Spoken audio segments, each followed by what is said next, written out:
Number the Stars, the 5-year reunion. 5 years after Ellen and her family escaped from Denmark to Sweden, the Johansons and the Rosens reunite. An American news reporter covers their story. Good evening, folks. We are gathered here today at the Rosens home to interview two very special families, the Rosens and the Johansons. These families were friends before the Nazi occupation of Denmark and were split up as a result of the war. Now they're reuniting 5 years after their separation. Whether you're watching from a movie theater or from home, we hope you enjoy our program. Now, let's turn to the two girls at the heart of our story, Ellen and Anne-Marie. Ellen, what is it like to be back home in Copenhagen? It feels kind of surreal. I've gotten used to my new life in Sweden, and even though it was a very hard time when we had to leave, I also have great memories here, so it's nice to return home. Anne-Marie, what is it like to see your friend again after all these years? It's wonderful. We've been writing letters to each other since the war ended, but we used to see each other every day. Our families would share suppers and we went to the same school. It was a hard time for both of us while the Nazis were still in Denmark. We had to cut off all communication, but after the war ended, we started to write letters. What was it like last time you saw each other during the war? I was really scared. Smelled worse than rotten eggs on the boat from all the dead fish. We had to be completely silent under the boat's deck, and all of the dead fish were piled up completely over our heads. We could hear the boots of the soldiers stomping around while they searched our boat, but we had to be quiet, even though we felt like gagging. I thought the Nazis were going to find us, but they didn't. When we were at sea, the smell and the bombing of the boat made me sick. I threw up. It was a terrifying time. Ellen was escaping with the other Jews to Sweden, and I was worried she was going to get caught by the Nazis. I had to go out alone to deliver a special handkerchief to my uncle, tucked into his lunch that he had forgotten. The handkerchief was secretly drugged by the resistance, so that the Nazis' dogs were attracted to it. But when they snorted it, they would lose their sense of smell. So Nazi soldiers with dogs stopped me. The dogs sniffed the handkerchief because it also had blood on it, and they lost their sense of smell.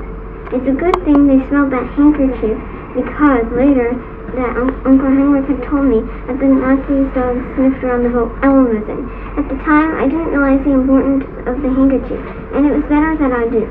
Some secrets had to be kept back then to keep people safe. It was incredible to realize later that the handkerchief was the reason the dogs couldn't sniff out our friends on the boat. I agree. World War II is a very scary time. These two girls were very brave. And it just goes to show that no matter what your age, you can do something important to help others in a very big way. We'll be right back after this short commercial break.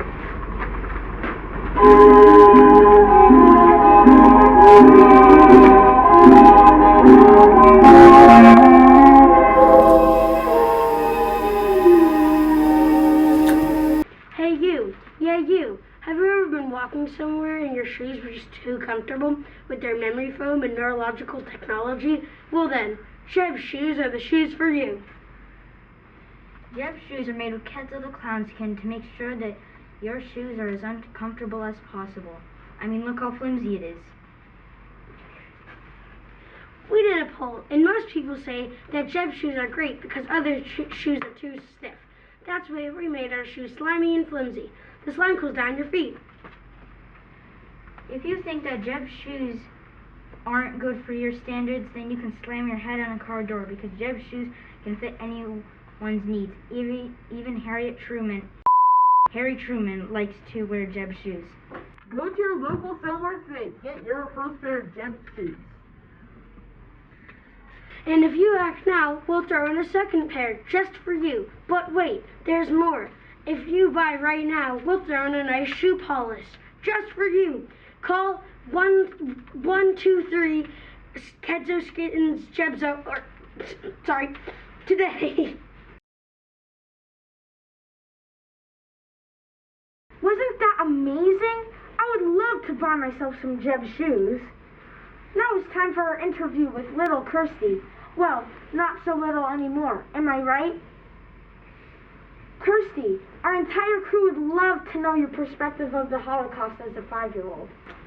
My family did not tell me much of what was going on.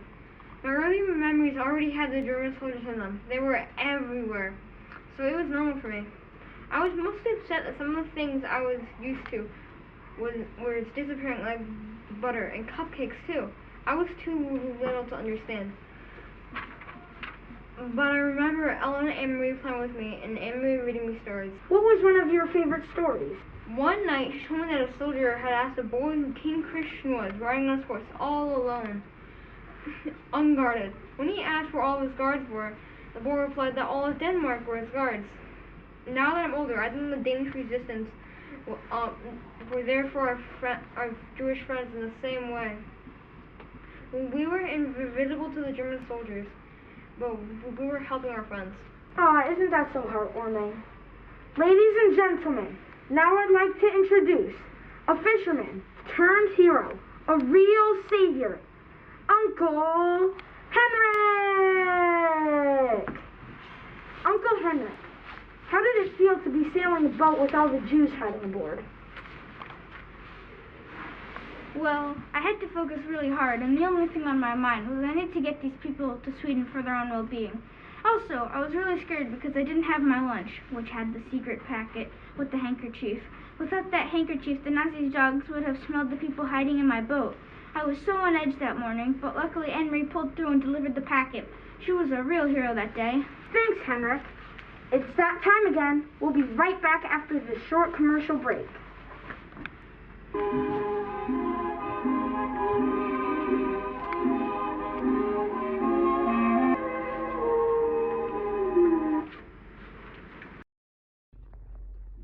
Vilad, the bestest Advil around.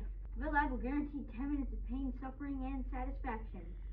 Stomach's made with stuffy nose, common cold, headache, body swelling, lots of breathing, cancer, diarrhea, and extreme cases of Tourette's. That's what's my point. Call 152 Vilad's the best today.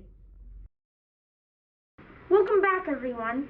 Let's have a chat with the two brave mothers of this family reunion, Mrs. Rosen and Mrs. Johansson. Smells like some great challah bread is coming from the kitchen. Mrs. Johansson, how does it feel to see? What was it like last time you saw Mrs. Rosen? The last time I saw Mrs. Rosen and her family was when Peter, Henrik, and I were smuggling them and the other Jews to Sweden. We had to be silent and get them underneath in the small cabin under the deck of the boat. Communication was cut off, so I could not send a letter to my husband who was in Copenhagen. He was staying in our apartment because it would have been too dangerous for him to come and help. The Nazis would have been suspicious that our apartment was empty. They would have wondered why my husband was taking a day or more off of work. I remember that they would not suspect my children, Ellen and me. I remember when my ankle was broken when I came back from helping them get on the boat. I am so thankful that I had my little Anne-Marie to help me. I do not know what I would have done. I'm so thankful that I was able to reunite with Mrs. Rosen. I missed her so much. I was waiting every day to see if she would appear, and here she is. I would cherish every day now that my friend is here and the war has ended. I am so thankful that everyone is safe. What about you, Mrs. Rosen? The last time I saw Mrs. Johansson and her family was before the war got really serious. Me and Mrs. Johansson would have coffee while the girls were at school.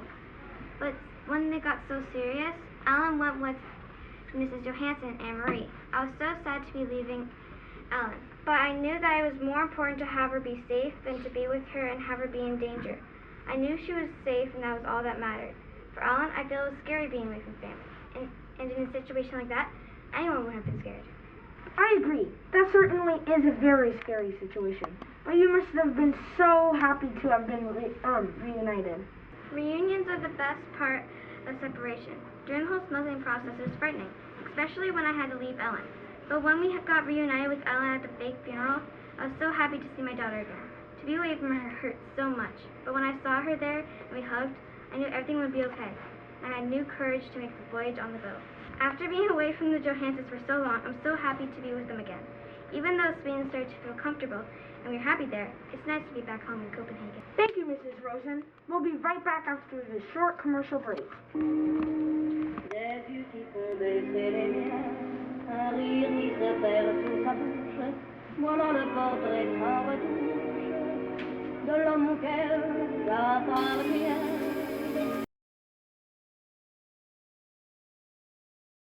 Picture this. A big storm is coming to your city, and your gutters are broken. What do? You can't go out and get supplies to fix it because it's raining. What do?